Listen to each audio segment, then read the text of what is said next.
गणतंत्र देशाव बा भारत गणतंत्र देशाव पार्लियामेंट बोथ हाउस आरो भारतनि जेसेबां देशफोर दङ बे देशफोराव लोअर हाउस आरो आपार हाउस जेला जुथुमनाय जायो बे जुथुमनायनि जिथु परम्परा बेवहाय जिथु कुइसन रायजो राजानि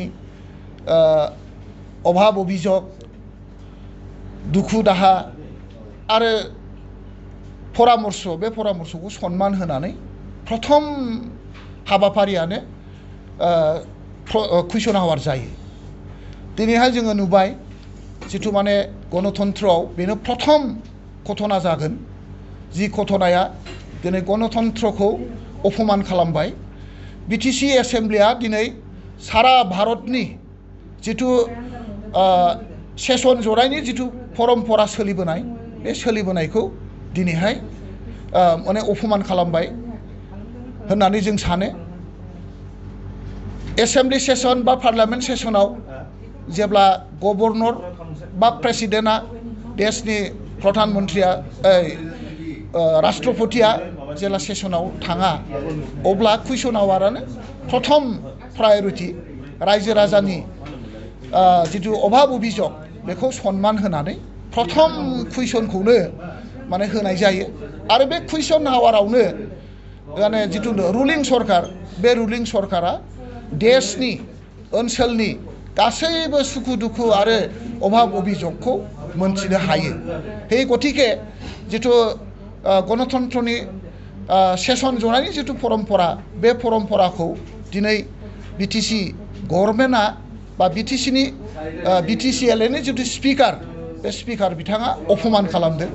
बिनि प्रतिबादाव जोङो सेसनखौ एबसेन्ट खालामबाय आरो गणतंत्रखौ जोङो बिसास खालामग्रा आरो गणतान्त्रिक पद्धतिजों जोङो सेलेक्ट खालामनानै बा दैथाय हरजानाय साफा साफा प्रतिनिधि हिसाबै जोङो गणतंत्रखौ रैखा खालामनो थाखाय गणतंत्रनि जिथु परम्परा बेखौ रैखा खालामनो थाखाय जोङो एबस्टेन्ट खालामदों।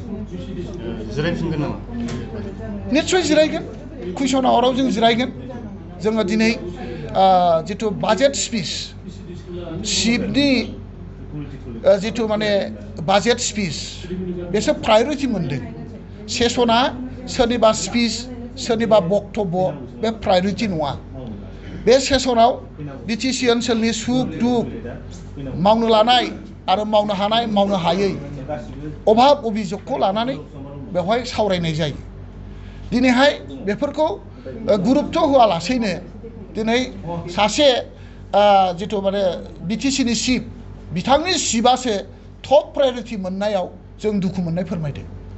जोङो बिथांनि स्पिच जोबोब्ला जों निश्चय थांगोन, निश्चय जिरायफिनगोन। किन्तु जोङो बिथांनि स्पिचखौ जोङो गुरुत्व होआखै। खारन खामानि मावनायासो बयनिख्रुइबो देरसिन। खुगानिख्रुइ खामानि मावनाया देरसिन। खुगाजों स्पिच होनानै गोदै गोदै स्पिच होनानै नंखाय बाखाय स्पिच होनानै बिटिसिनि रायजो राजानि मेगनाव हाद्रि सारनानै बिटिसि सालायनायखौ जों गुरुत्व होआ।